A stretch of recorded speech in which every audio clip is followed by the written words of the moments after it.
মাহমুদুল্লাহকে বাদ দেওয়াটা খুবই ভালো ডিসিশন ছিল যে আমি যত বাজেই খেলি আমি অটো চয়েস হয়ে গেছি। আমার লিটন দাসী আছে যে আসলে শর্ট খেলে রান বের করতে পারে, বাট আলটিমেটলি সে কিন্তু ওই প্রতিবেশী ভালো শিক্ষার্থীর মতো হয়ে গেছে আর কি, যে মেধা ভালো বাট মাঠে রান করতে পারে না। সো যতই ভালো হোক, যদি মাঠে পারফরমেন্স না আসে তাহলে আমাদের জন্য অত ভালো কিছু বই আনতে পারবে না। যে স্কোয়াড বিশ্বকাপ খেলতে গিয়েছে, স্কোয়াডটা আপনার কাছে কেমন লেগেছে?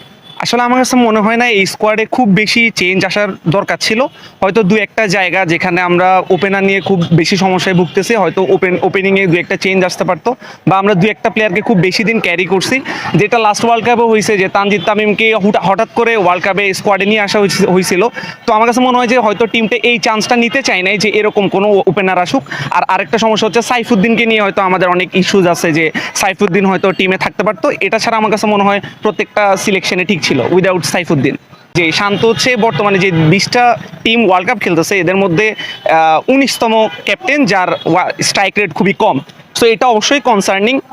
বাংলাদেশ বিশ্বকাপে কয়টা ম্যাচ জিততে পারবে বলে আপনি মনে করেন? আমরা তো এক্সপেক্ট করি যে বাংলাদেশ পরের রাউন্ডে যাবে আর কি, তো এই জন্য আমাদেরকে 3টা ম্যাচ জিততে হবে।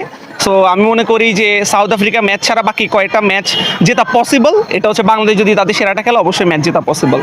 যে বাইরের দেশে কান্ট্রিগুলো যে ক্যারিবিয়ান প্লেয়াররা অনেক বড় বড় ছয় মারতে পারে, আমরা হয়তো ওরকম পারি না, বাট ইন্ডিয়া পাকিস্তানও কিন্তু অনেক বড় বড় হিটার আছে, আমরা কেন প্রডিউস করতে পারতেছি না?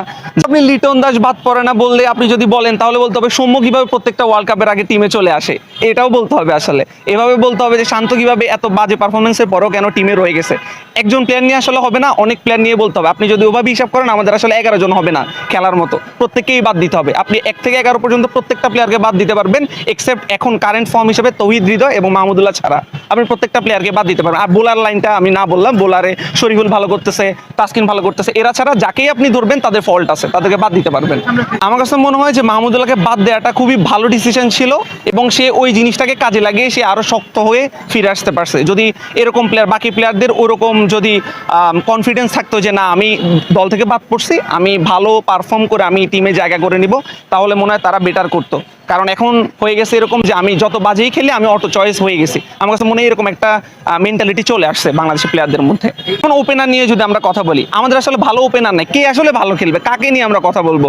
এনামুল হক বিজয়কে সুযোগ দেওয়া হচ্ছে, এনামুল হক বিজয় রান করতে পারতেছে না, 4 ম্যাচ 5 ম্যাচ রান করতে পারতেছে না। তো দিন শেষে যারা এক্সপেরিয়েন্সড তাদের উপরে আসলে আশ্বাস রাখতে হচ্ছে। তো আমার কাছে মনে হয় এগুলো নিয়ে আরও বিস্তরভাবে দেখাশোনা করা উচিত বোর্ডের।